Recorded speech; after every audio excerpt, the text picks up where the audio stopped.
For those that are newly joining us for the Atlanta Transformative Leaders Series, I just want to give you a quick overview on what this space is.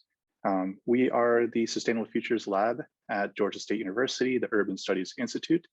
And again, last April 2021, we had a survey where we surveyed Atlanta's climate and climate change and sustainability focused professionals and academics working in Atlanta. We had surveyed them on, what their climate change issue of most concern was, who they work with and who they get knowledge from, what their preferences are for climate resilience strategies, and all sorts of different things. And we presented the results of that survey in April, and it was pretty well attended. And we got feedback from the community on what types of things they would like to do after that event. And one of the things that came up was to learn more about the different climate resilience leaders in Atlanta, both organizations and individuals, to give them a space to talk about what they do, how to get involved in their work, and then collectively to have a space to talk about how we can potentially work together on solving different solutions and sharing innovative ideas and resources and updates and events and advocacy work. So pretty broad goals for this space. And we've, I think, this is our fourth talk this fall, fourth and final for the fall. We're looking forward to what spring 2022 has to offer us.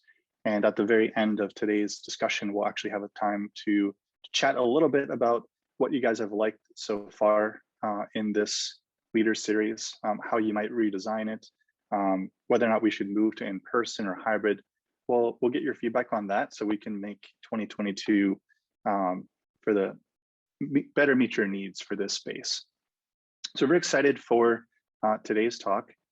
We are focusing this time on solar energy. So how we can use solar energy here in Atlanta and throughout Georgia to advance solar energy as a carbon mitigation strategy.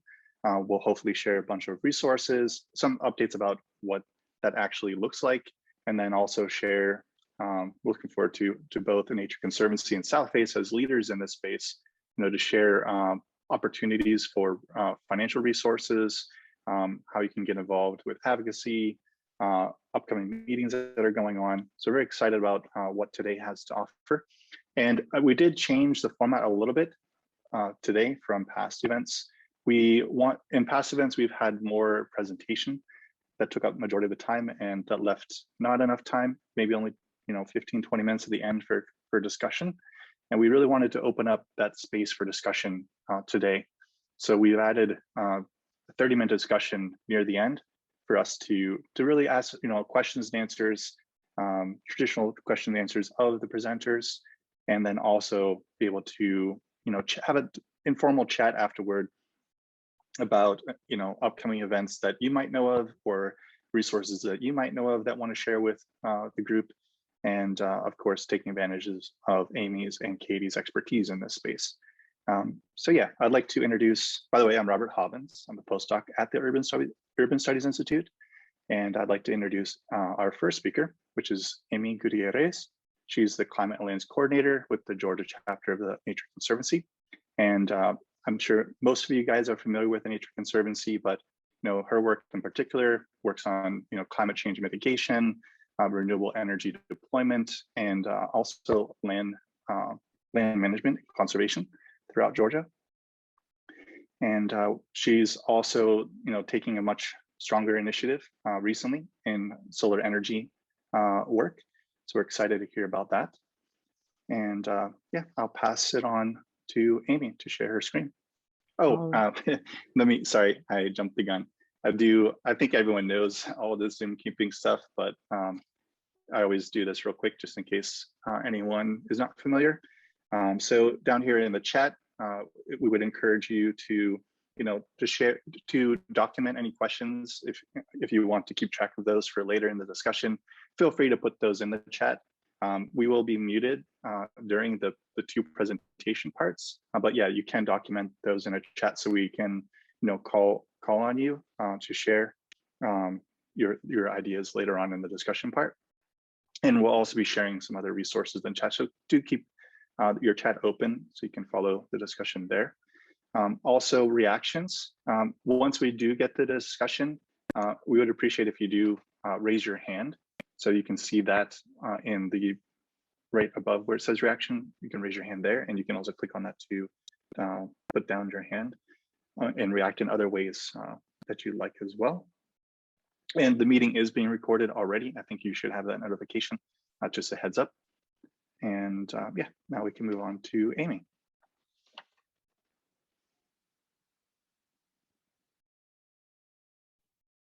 Get the slides going. Robert, thank you so much for the introduction. Just want to check and make sure. Can y'all see the nice lighthouse here to get us started? Perfect. Okay. So as Robert said, I am Amy Gutierrez. I am our Climate and Lands Coordinator for the Nature Conservancy. I think he already kind of prefaced what I'm going to talk about, so I'm just going to jump in if my slides will cooperate. Yes, all right, we got some movement going on. So the Nature Conservancy, which you'll hear me shorten to TNC because the Nature Conservancy is hard to do over and over. We're a global nonprofit and nonpartisan conservation organization. We touch down in over 75 countries and territories. This conservation work that we're doing across the globe is being impacted by climate change in every single one.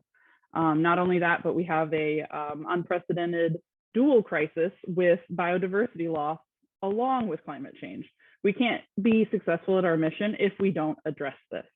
Our approach to this is investigating these intersections through science, a lens of science, and then seeking proactive solutions that use that science as the foundation. This fun diagram here is one example of the way that we kind of approach this challenge. This is looking at how animal communities are going to respond to a changing climate through some very impressive modeling that our scientists did, modeling for over 3,000 species, just to try to get a feel for where they're going to go when the climate changes. We know the climate's going to change. We know that their movements are going to be impacted. So how do we plan for that? We plan for that by understanding the science that underlies it. So climate change is a global problem, but we are feeling the effects here in Georgia. Our most vulnerable communities have been feeling the effects for quite a while. Our coastal areas, our cities, agricultural areas, it's here, and it's a problem. Our challenges are serious, but they also present an opportunity to position Georgia to thrive in this changing world and this new future of clean energy. We are approaching these influences through 4 interconnected strategies here in Georgia. I'm going to touch on the first 3 just a little bit to give you sort of a flavor for what TNC is doing in this space, and then I'm going to focus the majority on the renewable energy expansion work, which will tie nicely into Katie's discussion on all the amazing work that Southface is doing as well. So policy plays a huge role in making the changes we need to see at the scale that we need to see them. We're doing this through engaging Georgia companies and institutions that can support advancing clean energy and natural climate solutions. One example that you see here on the slide is this CEO Climate Dialogue, which is a national group that's focused on developing guiding principles for advancing federal climate policy, which I'm not going to touch on because it's in the news all over the place right now, but this is definitely a place that TNC is working on, and the policy is important. We're also working to develop bipartisan support for climate action, working across diverse constituencies. Again, very important here in Georgia, for solutions that strengthen our communities and our local economies. Given that we're a science-based organization and we're talking about climate change, we need to figure out if there are ways to use nature to absorb carbon, to collect carbon. In a state like Georgia, we would want to investigate natural solutions like wetlands and forests. These areas naturally absorb and store carbon as part of their typical processes. Georgia is a forestry state. TNC analysis shows that Georgia ranks in the top 3 states for sequestration potential, sequestration being sequestering carbon, absorbing carbon, thanks to these abundant forestry resources. It's a nice overlap with our commitment to land stewardship that TNC is naturally in the space of doing. So we encourage forest management approaches that not only do right by the land, but also increase the carbon that these lands are storing. Examples would include extending rotation cycles, keeping forested areas as forests. That one's probably pretty straightforward. And restoring and planting native species like longleaf pine back to where they belong. As we mentioned at the beginning, our coastal communities are seeing some of these impacts first and foremost. Georgia's lucky to have more intact coastal wetlands and barrier islands than some of our neighboring states, but these resources can't protect our state if they're not healthy. We need our healthy, intact coastal ecosystems, things like marshes, oyster reefs, floodplains, barrier islands, to protect us from storm surge on the coast, to address climate change, sea level rise, all sorts of interesting challenges that they're being faced with all at once. By ensuring that these natural infrastructures remain healthy and intact, we can use nature to maintain the risk reduction that we see from these natural systems, and also the other co-benefits that they bring to the ecosystem and that they bring to our coast. Not only do we need to implement these nature-based solutions, but we also need to connect to these communities that are being impacted and see how we can support them through our science. There are some amazing tools that my colleague Ashby Worley has done in partnership with Camden County and the City of St. Mary's on the coast to create a Camden County Rise Ready Coastal Resiliency Program. And the link is here, but you could also go to their floodplain manager websites and it's there as well. These communities are actively using these resources to provide additional insight into their risk and their planning process.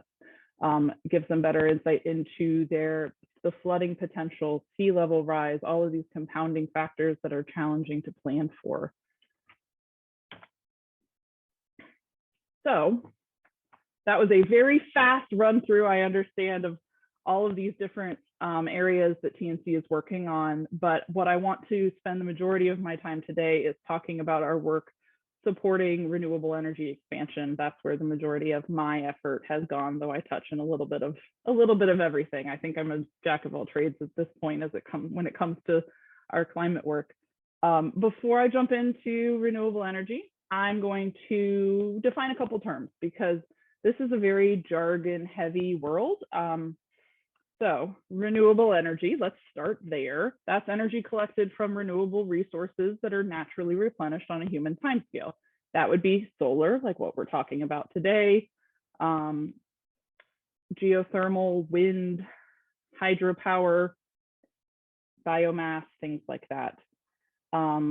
Solar energy, as I'm sure you probably know, uses the electrons generated from solar radiation to provide us with electricity. The solar panels that you see here, or the solar arrays that you see here on the slide, these are photovoltaic solar panels, abbreviated to PV, if you ever hear that. And this is also an example of the scale of solar that we're looking at within TNC, which is large scale solar. You'll also hear it called utility scale solar. You'll hear it called solar farms. There are no definitions. Each person's definition kind of varies, but in general, we're talking about an area that generates more than somewhere between 1 and 5 megawatts most commonly. Some areas it's 25 megawatts. I don't understand why there's so much variation, but anyway, think big. When you're looking at utility scale, these are these large scale installations that are working to provide a concentrated amount of power to the grid. So Georgia is well suited for solar development, and I believe that Katie's going to be able to dig into this a little bit more. But you see ever increasing solar activity in Georgia, especially at the utility scale. We need this to decarbonize our energy mix. As you see here, we rank 9th in solar, but only less than 4% of overall electricity mix. And yes, Katie, I did grab this updated metric from the amazing IRP session that Southface hosted last night. While we recognize this is an urgent need, we need clean energy, we need it now, we also need to avoid unintended consequences to intact habitat or existing carbon stores. This is an issue across the globe that TNC is trying to work on. They've developed this, what they call a clean and green framework on ways to support this clean energy transition. What we did in Georgia is basically took these strategies and concepts that are most relevant to the Georgia energy landscape, which is pretty unique, and figured out ways to try to implement them. I'm going to walk you through these 4 components of our work in our space. The first one, we need to understand low impact solar. And before we talk about low impact solar, I want to provide a little bit of a focus on what our impacts are when we're talking about large scale solar. Like, what does that mean? Solar technology right now requires more land than coal or nuclear energy for generating the same amount of electricity. Right now, the largest solar project announced to date in Georgia will cover roughly 3,000 acres. So we're talking pretty significant scale of impact of potential land conversion if it is not done well. So now that you have a feel for the scale of land use that we're talking about, let's go back to this issue of impacts and why we even care about this. Our low impact solar work was originally driven by concerns over the gopher tortoise. This is the state reptile of Georgia, and it's a crucial species to our coastal plain ecosystem. They are considered a keystone species, which means that the health of the ecosystem that they live in relies on the role that they play. They dig these incredible, deep, and very structural burrows, and over 350 species of animals have been documented to rely on these burrows to avoid predation, to shelter from the common and regular occurrences of the natural fire that these ecosystems demand. It's really important. There are at least 2 federally listed species that have been documented to utilize gopher tortoise burrows. So there's a major significance to the conservation impact of what the gopher tortoise provides. Their numbers are dwindling along with the range of these longleaf pine ecosystems that they would prefer to be in. They're listed as a state species of concern. They're a candidate for federal protections throughout their range. They're also listed in the western portion of their range. So we're definitely looking at concern for their population. Now, this slide just gives you a little bit of a quick glance on preferred habitat characteristics of the gopher tortoise, and then maybe alongside what we need for large-scale solar. Do you see that there could be a potential for conflict here? Unfortunately, that has been the case. So we recognize that we need solar, but we don't want to do it at the expense of nature. So we went back to the science to find a solution where everyone can work together. If we can identify and prioritize our solar development in these lower impact sites, we can still increase Georgia's supply of solar without having to trade environmental protections.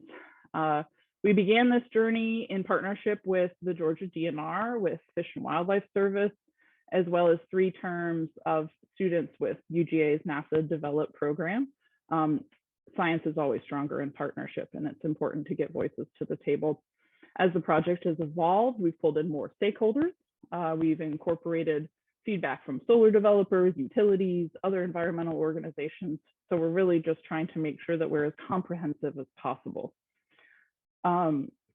Before I go into the nitty gritty and nerd out a little bit on the science, I do want to pause for a second and talk about utility scale versus, let's say, rooftop. TNC is focused on utility scale solar because of the scale of the land impacts and also because of bandwidth issues. But let's go back to basics. The best low impact solar site would be a no impact solar site. This would be places like rooftops, parking lots, other developed areas are great places for solar. So are brownfield sites, landfills, old mining sites, things like that. The solar facility that you see here on the screen is actually one that I took during the climate conference. If you were able to be a part of that, there was an energy con the day before, and we took a little field trip to this solar array on Jekyll Island. This is an array that is built on an inert landfill. So it's using a space that can't be used for anything else, and it's generating clean electricity for us. They also incorporated low impact design concepts like wildlife friendly fencing, native pollinator friendly species installations, which I'll talk on a little bit at the end.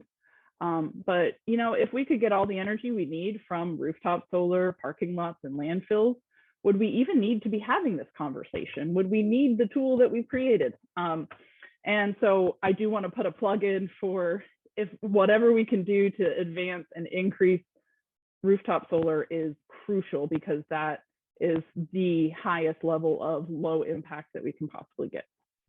So now that I've gotten off of my soapbox for that for a little bit, we will dig in to the data, which is where I love to live. So those 4 steps that I mentioned, we have to understand what it takes for solar to be successful. We need to understand how our natural communities are being impacted by solar, and then we need to put it together. So that's what you see here, basically. The blue map on the left was the results of the solar suitability ranking, which was done in connection with solar developers. So what land characteristics do you need for solar to be considered viable? You need proximity to transmission line, you need sunlight, you need a certain slope of the land, things like that. The grid that you see here, this kind of underlying darker colors, that's the higher level transmission grids. Sometimes you would think it might be the roads, but it actually in this case is transmission.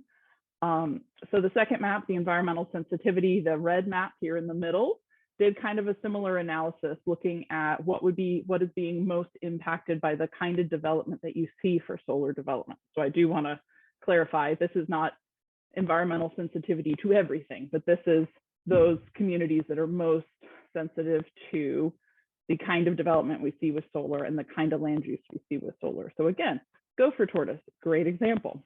The darker colors are the ones that are more sensitive. And it doesn't look like it's very sensitive. As you zoom in, it does get darker, just as a little tidbit there. But then what we need to do to be able to process any of this information to actually use it in our decision making is to put them together. So this map here on the right is the results of our land use conflict identification strategy modeling, or LUCIS, if you've heard that, or if you're in the GIS realm. And it basically puts these two together so that on a given site, you can see the relative rankings for both solar suitability and environmental sensitivity. Our goal here is just to identify the areas that perhaps would be of highest conflict and also steer development toward areas with lower conflict. So now that we understand the science, what do we do with it? We need to provide it to our decision makers so that it can make a difference. So that very complex map on the left isn't so great to interpret. So what we did from here is put this into an easier to understand preference ranking system. So basically telling people where we feel is most preferred for this low impact siting, concept. So, it's basically recommending development in the less impactful areas that are still suitable for solar. So those green areas in the state, and also to perhaps provide a resource when making site selections early in the process before agencies even get involved. We're hoping that this can be a tool for solar developers, also utilities, local planning departments. There's a number of folks that have found some value in the concepts that are built into this tool, which is really exciting. You get a little sneak peek here. Our tool is live. It went live in March through partnership with Drawdown Georgia. But what you are seeing here is actually a sneak peek of some refined data sets that I've been working with our partners to analyze and get out there. This should hopefully be loaded by the end of the month. So it is a more refined process. You take the feedback that you got from your beta and you review it and figure out how you can make it better. That's one of the amazing things about science is just that cyclical nature of we're always working to improve it. And this one happened faster than perhaps even I would have thought. And I do have the URL and a QR code for the tool at the end. So fear not, you will have access. So this has been a major portion of the work that we've done to date, but there's more to it. There's always more to it. Solar is a complex place for me, I think. Now that we know these preferred places for solar, we know where we want solar to go. We know that it's possible to have low impact solar in Georgia. How do we incentivize businesses to use this, to adopt these guidelines, to consider low impact as something that's important? We are working on this through energy procurement and energy demand here in Georgia. Georgia has a deregulated electricity market. The Public Service Commission relies on market conditions to drive energy trends while keeping electricity rates low for Georgians. Given this, solar trends are driven significantly by economics. So in order for us to make low impact solar succeed in this environment, we need to provide education on why it's important.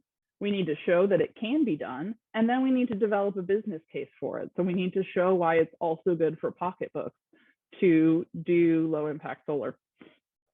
One of the best ways to develop this business case is to increase demand for it. Companies that buy large amounts of power are a major factor in influencing the trends that energy use goes.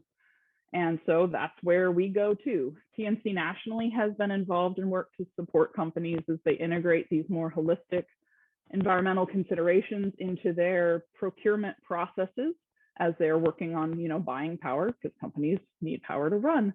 So the hope is to really embed these considerations of overall impact into their energy procurement strategies. As companies rely more on renewable energy commitments and things like that, we also need to be respectful of the impact that renewable energy is having. Salesforce is a great example of this being done. This paper here in the middle, this more than a megawatt, was done in partnership with TNC nationally. I wish I could take claim for it, but I can't. To provide guidance on how Salesforce was able to go about this, and then provide the resources for other companies to follow suit, which is just incredible. They have, procurement guides that you can take and adapt to your company's own needs. And it's just a fantastic example of working together to solve these problems. We are working to bring these kinds of lessons that Salesforce and that national TNC has developed to large energy buyers in Georgia by taking advantage of the strong business community that we have here in Georgia. The logo you see on the right is the Racy Anderson Center for Sustainable Businesses Business Compact. So a Drawdown Georgia Business Compact. You can see sort of their goal here. I've put their sort of mission statement, if you will, on the slide. And we've been talking with them as they were working on launching. They launched not too long ago, maybe a month ago, 2 months ago, something like that. But basically, it's providing a sense of community for these corporations that are interested in making a difference, and providing them with the tools and the resources and the learning from other companies to help push each other. And we think that this is a great way that TNC can also, again, provide the science, provide the support so that they have the resources they need to understand what kind of decisions they're making.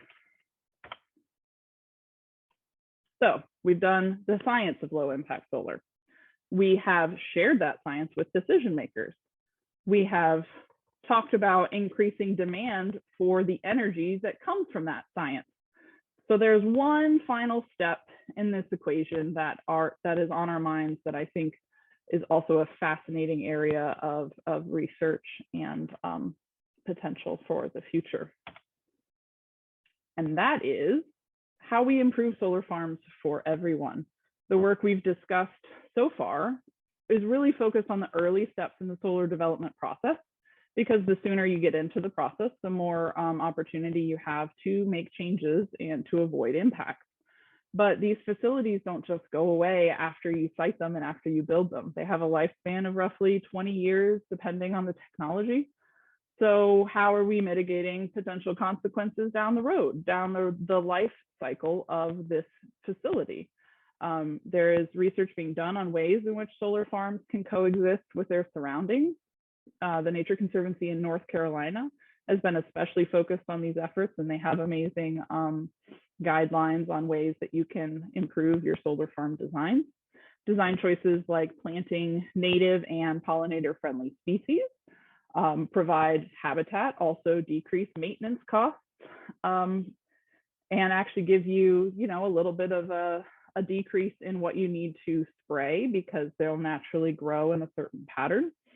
Wildlife-friendly fencing designs will allow you to still protect the panels that you need to protect, but allow for more natural movement of smaller species of mammals and reptiles, say perhaps the gopher tortoise, which is where this all got started. There's also growing research and understanding within the field of agrovoltaics, or the simultaneous use of land for both solar generation and agriculture. This can be seen through crop production as well as animal grazing. The picture that you see here on the right with the sheep is actually a solar farm in Houston County in Georgia. So this is already being implemented on the ground. The solar panels can provide shelter and decrease water needs for plants. They can provide the shelter for animals. The animals provide the natural grounds crew for the maintenance to make sure that the solar panels don't get covered by vegetation. And areas that were perhaps previously subprime agriculture all of a sudden become this living, working farm that creates carbon-free electrons, that provides the landowner with economic incentives through the solar leasing, and can still work on providing food and agricultural products, which obviously we need in Georgia. So coming back full circle to kind of our perspective and our outlook on this from the beginning, solar can be a win-win. We can do this if we do it right. We have to invest the time to understand the science and plan accordingly. So what can you do? I'm guessing most of you are probably not working on a utility scale.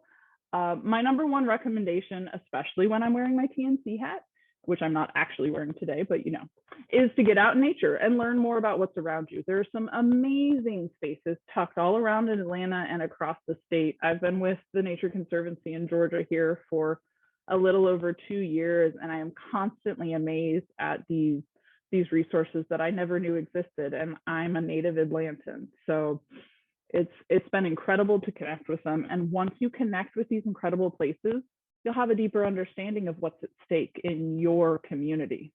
From that place of connection, I think is the best way to find your voice and find a way to be heard. And this goes a little bit away from exactly what TNC is working on in this space. And I think will tie in very nicely to probably what Katie is going to be talking about, but advocate for solar energy in your community. Know who's on the Public Service Commission and let them know what's important to you. Know what the Public Service Commission is if you don't. Call and send emails to your representatives. Thank them for supporting climate policies. Remember, this doesn't have to necessarily be a bunch of challenging conversations. Find common ground. Listen for voices in your community that are being overlooked and figure out ways to amplify their concerns and their needs. Use your buying power to support local companies or companies that share your values. Teach someone about low impact solar that you learned about today. I could go on, but really the most important thing is just to start and figure out what fits with you and where you are. You've probably seen this quote before, but it still resonates with me no matter how many times I've heard it. But one thing I hadn't heard was the context in which it was said. So the individual who provided this quote was actually a Senegalese forestry engineer. And he presented this at the 3rd IUCN General Assembly meeting in 1968. I did not realize that IUCN had been around for that long. But he was speaking to concerns about agricultural development and natural resource management that was happening in Senegal at the time. And this context really just makes his words even more relevant to our work. I'm grateful for his foresight and honestly his way with words. Thank you so much for your time, and I'm really looking forward to handing the ball off to Katie so we can kind of hear where we go from here in terms of advocacy and solar.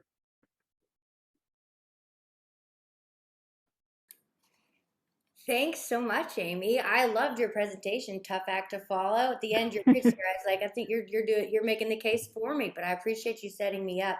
Robert, is it okay if I go ahead and share my screen? In 1 second, I just wanted to give a very short introduction to you, if you wouldn't mind. Great. I'm sure folks had read your intro on the flyer, but just as a reminder, Katie is the advocacy program director for Southface Institute. She recently joined Southface. We're really excited to have her here in Atlanta working with Southface. She does actually still serve on the board of energy for the state of Tennessee. She has her Juris Doctorate from the University of Tennessee as well. So she's a scholar practitioner, works very closely on advocacy work for both energy, advocacy, and equity issues here in Atlanta. So yeah, go ahead, Katie. Thanks, Robert. Yes, I am on the board of Tennessee Solar Energy Industry Association. And actually, Robert, it is saying, do I want to continue? One moment. This is the hardest part of my day, is the technology part. Which means I have a pretty good, Perfect, I can see it now. Here we go. All right, y'all got that. I'm gonna get my notes up. Yes, I do serve on the board of Tennessee Solar Energy Industry Association. And I have to say, the issues that Amy is talking about are at the forefront. We are at the part where we're in a period of market transformation, and it's so important to be having the conversations about doing it right. Companies like Silicon Ranch, who did the project in Houston County that Amy mentioned, are really doing some forward thinking on this, as well as others. But I'm going to step back. Amy's a science person. I'm a recovering attorney, as Robert mentioned. So I focus more on the policy side. So I'm really glad to have the opportunity to share with y'all some of the work that we're doing that touches the solar space in Georgia in particular, and also sort of encourage you to join us in the advocacy work we're doing. I'll just get started a little bit about Southface. I think there's some folks on here. I think Dennis Creech is on here who founded Southface. So glad to see you, Dennis. And Kevin Kelly works with me at Southface, is also on the call. Our mission is to promote sustainable homes, workplaces, and communities through education, research, advocacy, and technical assistance. And so my role as advocacy program director is to take all of the practical and technical knowledge that we have in-house and leverage that to drive good policy and outcomes that we want to see. We're catalyzing a regenerative economy through responsible resource use, social equity, and a healthy built environment for all. And when I say for all, that means all. So equity is a big part of the work that we're doing as well. Just a step back, Amy gave a little bit of background information here, but I'll dive in a bit more. This is a current picture of solar in Georgia. We are currently ranked 9th in the nation in terms of installed capacity. About 3.65% of our electricity comes from solar. Not enough. About 4,466 jobs is an estimate. This comes from National SEIA, Solar Energy Industries Association. About 222 companies, 57 manufacturers, 75 installers or developers, and 90 other types of companies. That includes lawyers, sort of the technical folks that may do some solar, but other things as well. About $3.8 billion in investment. One thing to note about the price of solar in Georgia is that it's fallen over 36% in the last 5 years. Costs continue to go down. And although we are ranked 9th in terms of installed capacity, we're currently ranked 17th in terms of growth projection. And we'll talk about that, about what to do about that. About 3,400 installations in the state. So here's a little bit of work that we're doing at Southface to help grow that number of the development number that I mentioned a moment ago. We'd like to see more solar coming online, of course, responsibly built solar utility scale, as well as at the more distributed level, right, on rooftops, parking lots, like Amy's mentioned. And so we've just kicked off in September, along with my colleague Kevin Kelly, a campaign to educate people in Georgia, newcomers and veterans alike, on how to engage at the Public Service Commission to help drive more development and responsible development of renewable energy. In particular, there's a proceeding coming up next year. It's called Integrated Resource Plans. Georgia Power has to file an integrated resource plan every 3 years. It's a 20-year plan. It directs what investments they're going to put into their system. So this plan will determine, in large part, how much solar will go online in Georgia Power's territory, and also the infrastructure and other related investments that will need to go on to support that. This plan doesn't only touch solar, but solar is a part of it. It has broad impacts. This proceeding will determine the rates that people pay. It'll determine where things get located. It'll determine what coal gets retired, what natural gas stays online or maybe comes online. So our goal is to get people the tools they need to participate in this process, which is going to affect all Georgia Power customers. We're working with Vote Solar and Partnership for Southern Equity to do this education and outreach series. There's more information in southface.org. Please register, please join. If you'd like to present and talk at any of the workshops, we'd love to have you. We want as many, if you're interested in and wanting to get involved, we want as many voices in the room and perspectives represented as possible to help make the IRP next year the best it can be. But I'll step back just to talk a little bit about IRP. What is it? We use a lot of acronyms. So it's an integrated process where Georgia Power will look at supply side options, so building up additional generation capacity, alongside demand side options, so looking at energy efficiency, demand response, and ideally on a level playing field, so you get the least cost portfolio for the next 20 years. That is ideally, that's the intent of how the process is supposed to work. Integrated resource planning happens across the country. About 37 states, I think, have statutes that require it. Georgia is one of those.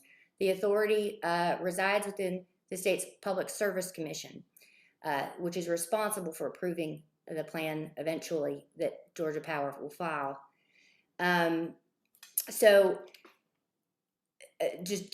many of y'all, you'll probably may be familiar with it, but I wanted to just sort of set that up just because we'll talk about IRP a lot in the presentation. So here's just a brief history of renewable energy procurement overseen by the Georgia Public Service Commission. That's what PSC is. Sorry, there's another acronym.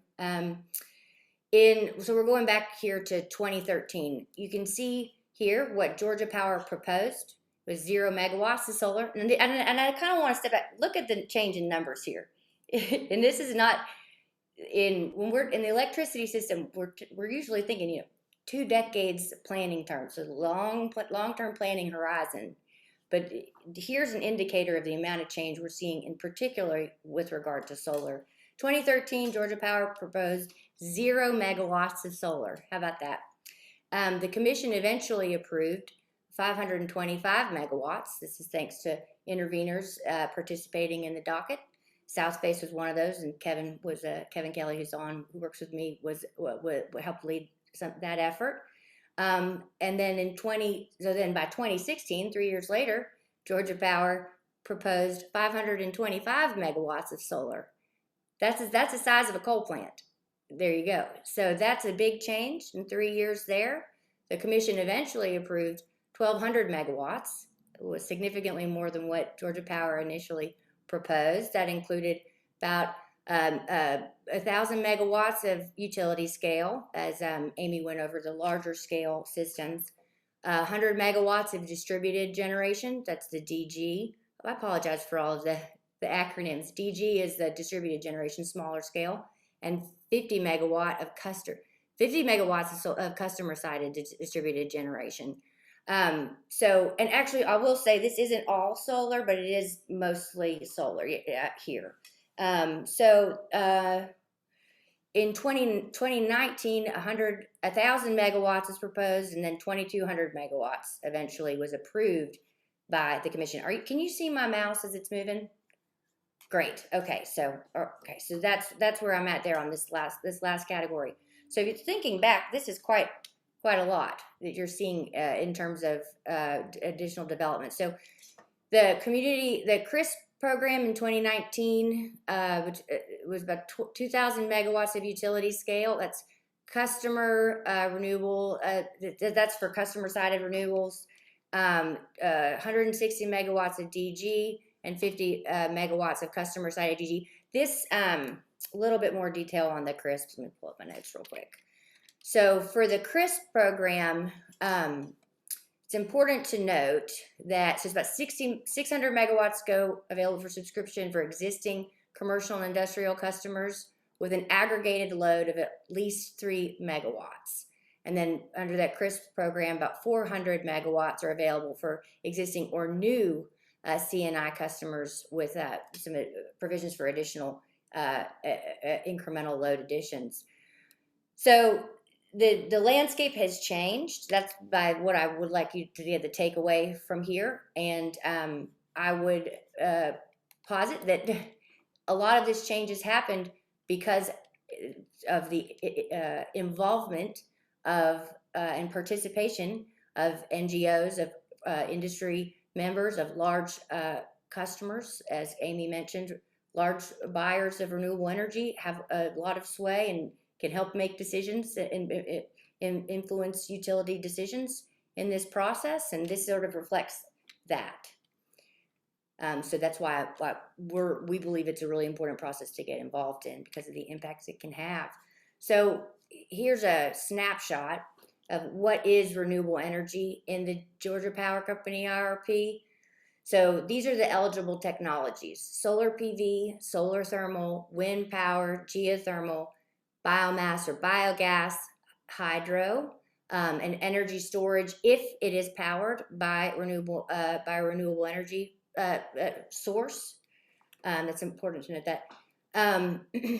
And also worth noting that if customers participating in Georgia Power's renewable energy program offerings, they're required to give up the renewable energy credit and environmental attributes for their participation in the program. So these RECs are valuable, they're separate from the energy that's generated from a solar system. The RECs have value. They can be traded in REC markets. So they're considered environmental attributes. Georgia Power takes that when a customer participates in these programs. So that's important to note because not all markets operate that way. So they take the credit for that. And then this snapshot here is a little snapshot of Georgia Power's current resource mix. So you'll see that wind is eligible, but there's not a lot of wind. So there's gas. You can see here the capacity versus the energy mix value. Now those numbers are not going to align, and they're not supposed to. Capacity is not the same as energy. Energy is what's actually the output, the product that's put out into the system and sold. So you'll see there's a difference here with 24% nuclear, but about 24% energy coming from nuclear, but about 14% of the capacity is nuclear. So just wanted to make that distinction. It's worth noting when you're looking at data, knowing that distinction exists. So likely issues that we believe will be addressed related to renewable energy and solar in the upcoming IRP will be the size of the renewable energy procurement and the breakdown across different types of renewables and solar in particular. Will it be large utility scale? Will it be more distributed rooftop or behind the meter type of programs? So that's one big question that will be answered. Will there be a carve out for biomass? In the past, we've seen that. It's a controversial topic. Role of battery storage. Will there be changes to the eligibility of those systems and how they're valued? That's kind of a hot area as well. Their renewable cost benefit framework. How will Georgia Power propose what will it propose in terms of how it values renewables in the IRP. And there are some changes that they're being required to make because of some proceedings that happened in the last year. Things like locational valuing solar or renewables based on their location and the benefits that the location of the resource provides to the system. It's important concept. It's important to get that right, as well as the capacity value of renewables. That's an issue that will come up, and it relates to the data I had on the previous slide showing that capacity and energy are two different things. But when you're doing capacity planning, you really need to make sure you get that right. And that's important for solar developers so that they get the value, they get credited for the value and compensated for the value, the capacity that solar can provide to the system, as well as monthly netting. So these are, we'll go to further than that, these are the high level issues that we believe that relate to solar will be addressed in the IRP. Real quick, here's a timeline. It's not too late. You could, this is perfect timing for you to get involved if you're interested. Late January, Georgia Power is going to file its IRP, its initial proposal. In March, it will file its testimony. Mid-April, there'll be some hearings, first hearings, and then hearings back and forth through April, May, June. By late June, we'll have final briefs from the different parties. Mid-July, the Public Service Commission staff will present their recommendations to the commission, and then likely late July, the PSC, the commission, which has authority of approving the plan from Georgia Power, will likely make a final ruling. Now, here's a caveat. This is based on historic timelines for the IRP. Things can change. All right. So I have to make that just that clear in case something changes, but that's what we expect. Here's just another graphic of the timeline and how it interacts with the legislative session. Kevin made this. Thanks, Kevin. So here's feedback. So that looks for folks that are sort of new to this, might say, man, that seems like that's a lot of work. Big commitment to try to get into this process and influence outcomes. Well, there are a number of options for engaging and influencing it outside of fully, getting lawyering up and intervening in the process. There's plenty you can do. And so here's a little slide about just the different ways with different levels of effort and commitment. You can make public comment at the Public Service Commission. That does not require hiring an attorney and becoming an intervener. You can do that. You can meet with your public service commissioners. I think Amy mentioned this one as well. You can send a letter to your public service commissioners. You can protest in the proceedings, and then there's sort of full intervention here where you become a formal party. And, becoming a formal intervener, there are varying levels of engagement there. You can go as far as hiring expert witnesses to do data analysis and testimony, but you can also be an intervener and sort of be more of an observer and participate and evaluate, your resources and ability. So there's a number of ways within becoming an intervener. There's also levels of efforts within there, so I just wanted to throw that out there. That there are options. Do not be dissuaded by if it seems like it's too much. There's a lot you can do that can really have an impact outside of having to dedicate a full FTE to this stuff. So that's our work that we're engaging in now with the upcoming IRP. I wanted to open invitation to everyone to join the workshops. If you have any questions or want to learn more, we can also have a one-on-one call. Reach out to me, reach out to Kevin. We'd love to talk about it, love to gather ideas. The whole thing about the IRP and planning process is the more perspectives, the more information, the more, the more eyes and ears and voices that we can get into the process, the better it will turn out. So, because this is a process that affects the public interest, and it needs to consider the public's input, period. So that's our goals to support that. So I wanted to turn real quick to an exciting developments outside of the Georgia PSC and IRP proceedings. And this relates to, you may have read it in the news, so federal funding that's coming down the line. Robert, I bet you all, I know universities are like chomping at the bit for some of this money that's coming. So at Southface, this is a little meme, I thought, capture your attention. This is an exciting time, I have to say. This is it. The infrastructure bill was signed on Monday by President Biden. Southface is working with a coalition of NGOs to help prepare key state and community partners to help implement federal policies and allocation of federal funding. Not just funding, there's a lot of rulemaking going on. It is awesome.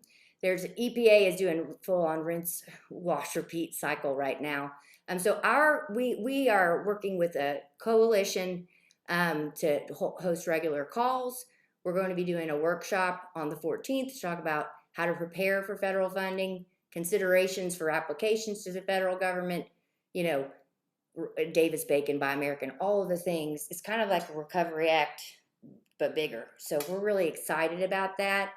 Please reach out to me or Kevin if you'd like to partner on working and thinking through this funding. We're here for that. We're really excited to hear ideas and work with others. So here's just a snapshot of solar opportunities in the infrastructure bill. Now, here's a caveat again about this breakdown. So there are a lot of different ways of sort of splitting up what the infrastructure bill does, because, well, some programs may eventually go to fund solar, but they aren't necessarily earmarked for solar, but solar may be an eligible technology, right? So, but some high level just things to know. There's funding to reduce energy burden through weatherization program, and rooftop solar now is eligible at the federal level under that program. So FYI, EECBG energy conservation block grants to communities are being refunded. They were funded under the Recovery Act. They're being brought back. Solar can be a part of that. State energy program, the state energy office is getting a big bump. Solar can play a part of that. There's also funding for codes implementation and workforce development. Ton of that. NABCEB might be a part of that, depending on how states decided to carve out the money. There's a ton of money for grid integration at the transmission level. There's transmission planning, money for innovative thinking around distribution grid, pilot projects and the like. Money for resilience. FEMA's getting a big chunk. Solar can play a role there, behind the meter solar and storage, as well as some funding for public schools and NGOs doing interesting and innovative things with building technologies. So yeah, this has been passed. So at this point, I assume there are many groups, and I keep getting one-pagers from industry groups saying these are the provisions we're interested in, and so you can be expecting to see a lot of activity coming out from the infrastructure bill. In addition to the infrastructure bill, there is the Build Back Better Act that is currently being considered at Congress, and that is like it's changing. It's a constant. There's a lot of like horse trading going on, and so I realize this is kind of like a very busy chart, but if you can see my mouse, this column, the BIF, Bipartisan Infrastructure Bill, the BIF, this is the funding that is already passed here, and then divided up by transportation, water, electricity, and lands, building, R&D, manufacturing, workforce development, and agriculture. Then this outlines what the Build Back Better Act House text included. This is a lot of funding. So this is changing, but I just want to give you a picture about the amount of investment that we are likely to see coming in this space it's large. This is game changing, and it's really interesting to think about it now versus when we had the Recovery Act and solar was sort of seen as an emerging technology. Now it's proven, it's cost effective and competitive in many markets, wind, other renewables as well. And so now it's about doing it right, pushing it out, making it innovative, and also addressing the issues that Amy is talking about, which help build resilience and take a more holistic approach. Anyhow, very exciting time.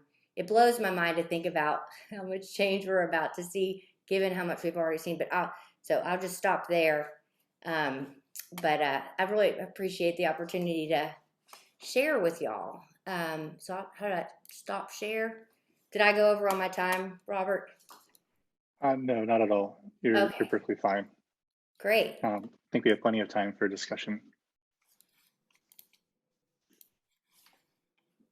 So yeah, for the discussion, if anyone would like to use the raise hand feature, and then I can call on you. Go ahead and do that.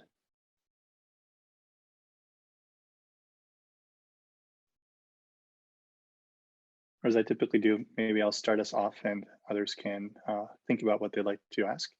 I know that there were quite a bit of answers in the chat already, so I encourage you to go look there for answers already.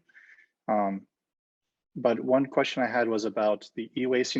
There obviously, we're speaking to the choir. A lot of people in this room already are solar advocates, and but nevertheless, when we are talking to others, about solar energy, we get, the common criticisms about like the e-waste that is produced and the mining that goes into it.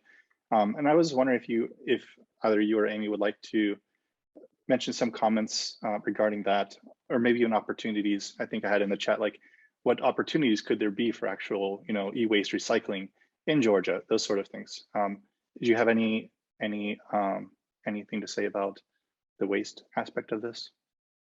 Sure. So that's a great question, and I was actually talking about this with some of my colleagues at Tennessee a few weeks ago on TVA. EPA has a pilot program right now they're developing for battery storage recycling. And I know that that's happening, but I haven't seen much action at EPA. And they could be a real leader at providing guidance on waste and recycling and because there needs to be leadership in that area. But I'll note that. I could imagine that, a very nascent industry that's still getting started up, like putting a lot of regulations on them early on could be, disadvantageous for the growth of that industry. So perhaps that's part of it. Something that could potentially be added on later, the regulations for, creating a circular economy for e-waste. But right now, maybe it could be stifling for the growth. One thing we're seeing with solar panels is, so PPAs, power purchase agreements for solar systems, at least in its ones I saw like a decade ago, they'd start out at like 5-10 years. Now we're seeing them for 20+ years. Solar panels and solar systems they're showing that their useful life is that they're proven that they have a really long useful life. So not to say that 20 years down the line you're building utility scale today, you need to think about the waste at the end of it. But they are proving to be more lasting systems than we originally thought. So that's also just worth noting that planning for retirements of utility scale solar doesn't mean, at the end of this PPA, we're going to take the system offline, because oftentimes you trade out a few panels, but the systems are really proving are proving themselves in that regard.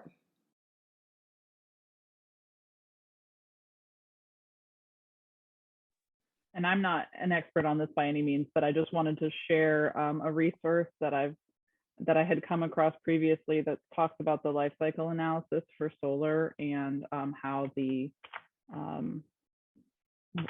where it comes out in the wash, if you will. So I just put that in the chat. I have not dug into that in a while. That was more when I was just trying to learn more about this industry, but might be a good place to start looking.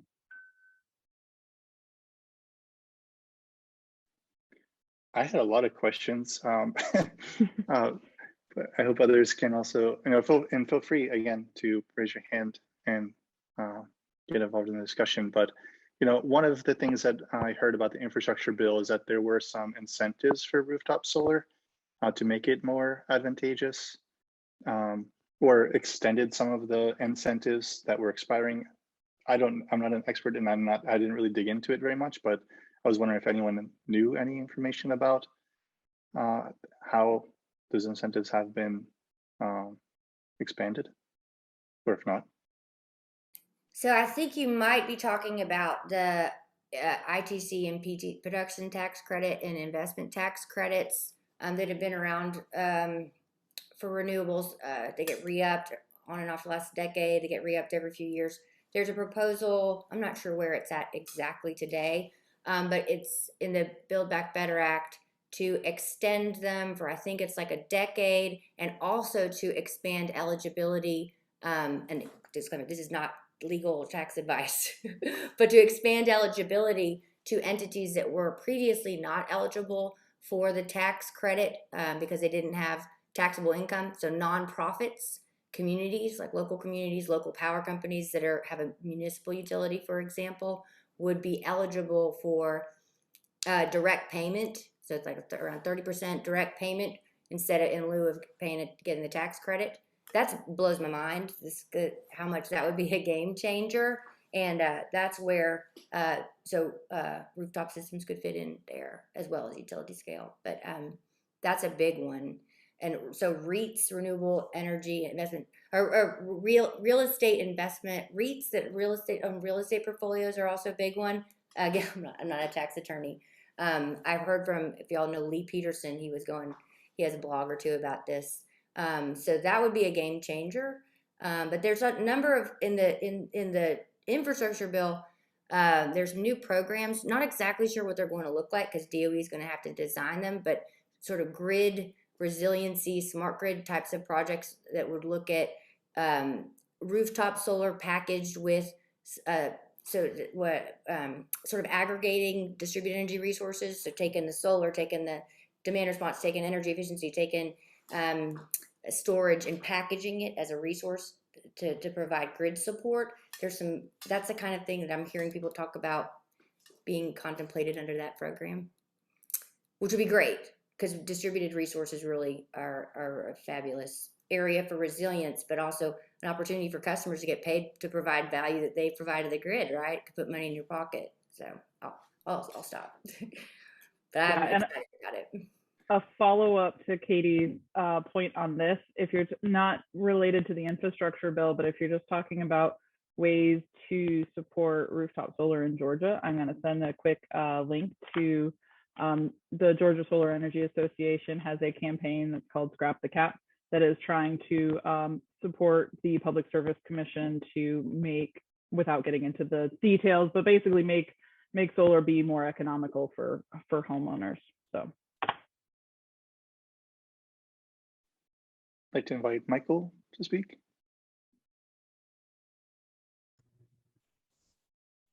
Yes, so my question is related to an observation that other states seem to be working in the renewable energy field in a way that's not quite as tied to the dominant power companies that provide electricity to the system.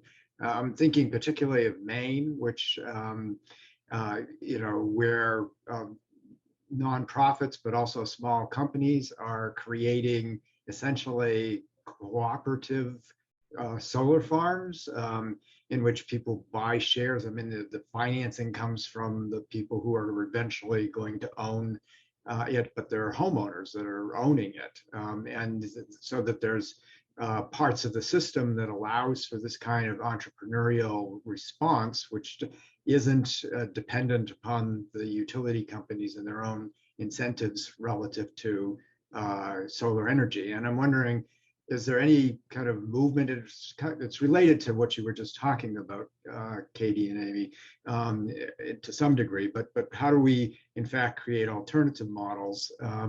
And what is the role of the Public Service Commission in allowing and enabling those things to take place? That's such a cool question. And so in Georgia, community solar's in Georgia, community solar faces a number of challenges. Although Georgia Power does have has had a community solar program. Doing like what you're saying, Michael, a project outside of Georgia Power is difficult. There is some legislation that is being developed. I think the folks at the Georgia Solar Energy Industry Association and others have come up a couple of times. There are certain restrictions right now in state law that prevent non-utilities from selling or reselling power. And so that inhibits, and that's one barrier to non-utilities building a community solar farm and then, selling power back to the customers and investors. I know that's an area that the Georgia Solar Energy Industry Association is working on. That said, not all of Georgia is covered by Georgia Power. There's I think 60% of the customers in Georgia, electricity customers in Georgia, are served by public power, and public power can do really interesting and innovative things. TVA right now has a flexibility program. There are a couple of their local power companies that are municipal, they're local public utilities that are currently, they have a community solar project. It's in Upper East Tennessee, and I can't remember the utilities right now, but they're able to jointly build a community solar project that feeds both communities, and they're taking investors from within the community to build it. And TVA, which is a GNT, generation transmission utility, isn't involved. They've just sort of allowed them to do it. In northern Georgia, the part served by TVA, you might consider talking to those local power companies if they want to do something like that. They're possibly able to do that. Anyway, just a thought. But it is an area that I understand from my friends at GCA that needs some work in Georgia. And I probably didn't articulate the barrier, all that, because I haven't been working directly on that issue, but that's what I know. Yeah, and I think kind of adding on to that, while we have the limitations in Georgia where Georgia Power is beholden to the Public Service Commission and things are pretty, restrictive in terms of kind of the innovation. We're seeing a lot of innovation in the local electric municipal co-ops, EMCs and MEAGs that provide power. They are not beholden to the Public Service Commission. And so I think it's Green Power EMC, Walton EMC, Cobb EMC. We're seeing some really fascinating support for solar from those companies. So if you are in a place where you might be have the opportunity to have your power provided by one of the local EMCs, I would recommend checking it out because they seem a little more nimble. Yeah, I agree. So I saw quite a bit of discussion in the chat regarding where solar panels are or solar installations are located, in regards to deforestation or cutting down trees, and how that could potentially be weighed as, increasing the amount of carbon dioxide in the atmosphere. I know that Emmy had answered some of those questions in there, but just wanted to, open that discussion because it does seem like quite a few people are interested in that. If you would like to say anything more about like maybe the suitability analysis, did you guys consider those aspects and, deciding on where to suggest locating future installments? Yes. So this is what I, wake up dreaming about in the middle of the night, are these kinds of questions. And really that's where our focus has been. And I tried to stay at a higher level, but I could get into the details in terms of the suitability analysis as well as the environmental sensitivity. So we kind of approached it from both sides, from our tool, from how to identify a place for low impact solar. On the solar suitability side, the solar developers in an ideal world don't want to develop in forested areas anyway, because it is more work for them. There's a lot of cost associated with the clearing and things like that.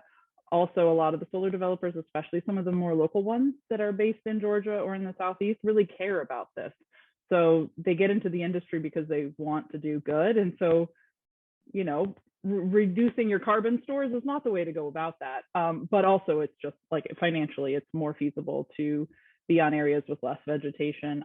So we've got land use requirements built into both sides of the equation, both in terms of the kind of like cleared, preferred flat land use that solar would need to be the most suitable, as well as on the environmental sensitivity forested areas, pristine areas, undisturbed areas. Those are the ones that are going to really flag as undesirable places, places that are especially environmentally sensitive.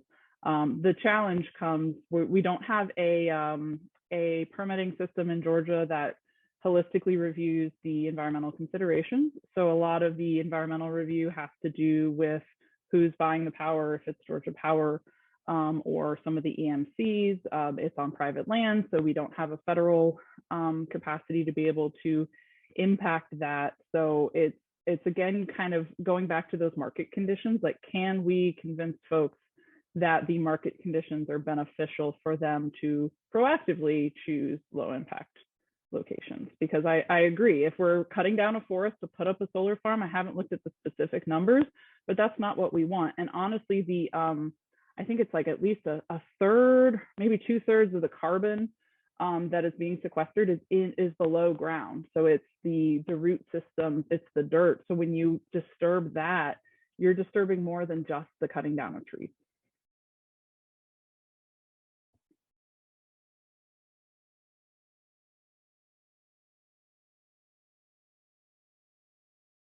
I think that just speaks to the value of rooftop solar and using spaces that we already have, warehouses, flat roofs, where there are, that's where they're located, where the customer is, can provide additional resilience versus having to build out new transmission. And I'm not, hating on utility scale solar, but the value that distributed resources can provide to the grid is significant, to the distribution grid I'm talking about. In particular, along with, we know that we're going to see additional load coming on from electric vehicles. That's going to require upgrades to the system. So along with those, utilities love electric vehicles because they're going to be selling more power, right? So they're going to be doing upgrades to the system that ought to also enable more distributed generation coming on board. Flexibility is more necessary than ever because of climate change and extreme weather that we're seeing, and distributed energy resources can play a really big role there if they're valued correctly versus, let's say, utility scale. Again, I'm not saying utility scale shouldn't be part of it either, not at all, but yes, it takes an all-and approach. We need all of it. We need the distributed that is in the local places where energy is being used and that is not impactful to our native habitats, and then to also deal with the scale and the timing of how soon we need these large amounts of power. That's where utility scale comes in. Energy efficiency, decrease the amount of energy you use in the first place. I had a slide that I took out of my presentation that's the mitigation hierarchy. That basically, like, when you're looking at impacts like this, the first thing you want to do is avoid them in the first place, rather than have to mitigate for them, rather than having to figure out ways to sequester carbon, rather than figuring out new technology. Try to decrease the energy you use to begin with. And I think that Southface has done some really cool stuff. And I know that that's not the area that you work in, Katie, at Southface, but I've just always been very impressed with the kind of community focus that there is on some of those incentives to try to help folks get their houses to be less energy burdened. Yeah, efficiency is, I think that the switching the focus from one type of resource or another is where we're seeing conversations go outside of the region. So when I was mentioning, packaging distributed energy resources, looking at aggregations, that is a way of looking sort of more technology neutral approach, right? Looking at pairing everything together to meet customer needs and provide services to the grid. So energy efficiency is essential. Demand response in particular can play a huge role with distributed solar as well as storage. For some reason, demand response isn't as sexy of a topic. Most people I see people sort of to snooze when I talk about how excited I get with demand response. But I think it's a tool that will enable additional rooftop solar. And I see a question from Dennis Creech. What are your thoughts on ensuring solar benefits low-income communities, especially with respect to affordable housing? and I will say that is a tough nut to crack. When I mentioned the weatherization program now enables solar. The weather, as I expect many on the call know, low-income communities often don't have the capital to participate in utility rooftop solar programs or programs in general, heat pump replacement programs and the like. Southface has done work in the area of HFAs, housing finance authorities. We recently submitted comments in Georgia related to for DCA, recommending that they continue to include green certification in a qualification of their construction of their buildings that participate in their programs, income qualified programs. So that's one area where we've continued to push for consideration that, or the requirements that developers include certification for these programs, and expanded to green globes, I believe, are the comments. My colleague Catherine Gunter has focused in that area. I'm not an expert on the HFA work. With regard to the low income, I will, if you don't mind, real quick. Georgia Power, with their income qualified programs generally, we got a report from them, update maybe a month ago, at the Demand Side Management Working Group. They reported on the progress that they'd made for their income qualified programs, the HEAP program and others. Their performance numbers are pretty low. They had, for the HEAP program, the Home Energy Efficiency Assistance Program, they had maybe completed something like, it was less than 20% of the homes that they'd originally planned to do. It's kind of heartbreaking when you think about it, because they'd collected the money to do the program, they'd collected the money to do the work, and they just weren't able to do it. They, saying COVID, I understand deployment of low income programs is a challenge, but it also needs to be a priority for utilities and also for the state's weatherization program, which my understanding is pretty consistently behind in terms of getting their projects out. So it's an area that's a challenge, but it really needs to be prioritized, and the entities that are running these programs and responsible to the communities they're serving need to be held accountable to do a better job. That's my personal opinion on it, but that's what I've observed, and would appreciate any help and good thinking that others have about how to make it, avoid that in the future, make it better.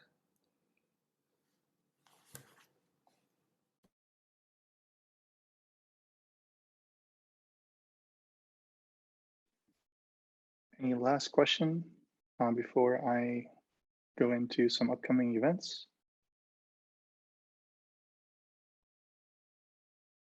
Alrighty, I'm going to share my screen then.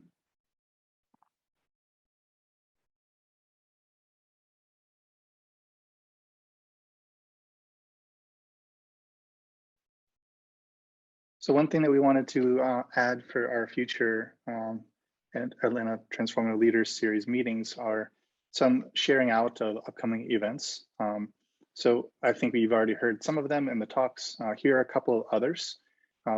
This is going to be held on March 28th, 2022. It's the 21st Annual Parks and Green Space Conference by Park Pride. And if anyone wants to present, proposals are being asked to be submitted by the 21st. So come up very, very quickly. We're looking for any presentations that talk about the parks that we need now and how it relates to equity, funding, safety, resilience, climate change, and health. So I figured it could be important to some folks on the call. Also, you might have heard of the RCE's Higher Education Learning Community. They have a Sustainable Development Research Series, and they have an upcoming talk on Friday, December 3rd, and that is by Clark Alexander from University of Georgia on confronting rising seas and implications of long-term resilience to Georgia's coast. And I will provide those links here in a bit. And then we also, you heard about this already, the link has been posted in the chat as well. These are the IRP events hosted by Southface. So the next one is December 8th. And also just a shout out if anyone has any other event that they know about that they would like to share with the community. In the future, you can also email me so that they can be posted here, even if you can't attend the meeting. But anyone on the call would like to share anything that they know of that they think people would be interested in?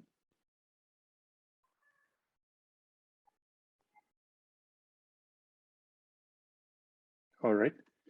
So the last thing is that this is our last series for this fall. You can watch all the previous ones on our YouTube channel that Charlene shared at the beginning of the meeting. We have them all posted there. This one will be up probably tomorrow, hopefully by Monday at latest. I know that speakers would like to share these broadly next week, so we're hoping to get that up and posted to the YouTube channel very quickly in case you'd like to share with any of your friends or colleagues. But we also want to get your feedback on what we can do to improve this space. I think that even just providing this extra, 20 minutes or so at the end for the discussion definitely, served its purpose. And I really appreciate everyone's questions and Katie and Amy's fielding of those. I think that added a lot to this space. But if there are other things like that that you'd like to share with us, I believe Charlene provided the link for the short survey. You don't have to answer everything, but we also want to know, we initially wanted to plan this space as a in-person meeting back last summer. Now that the vaccine was out, we decided to keep it virtual for the fall, but that is a question mark for spring. Will we do it in person? Will we do it hybrid? So in person, but also virtual at the same time, or keep it entirely virtual? Will we do it, at Georgia State if it's in person, or would we go to one of the presenters' home institution and have it located? What do you like most about this space? How do you think we can improve it? Other ideas that you have of how this is or is not meeting your needs. We'd extremely appreciate if you would take a moment to fill that out so that we can make this more beneficial to everyone. And that's all that I have for today. Again, I wanted to thank Amy and Katie for joining us today. I know it was a month of planning for this and a lot of time and investment on their part, and I'm extremely grateful for that. And thank everyone for attending.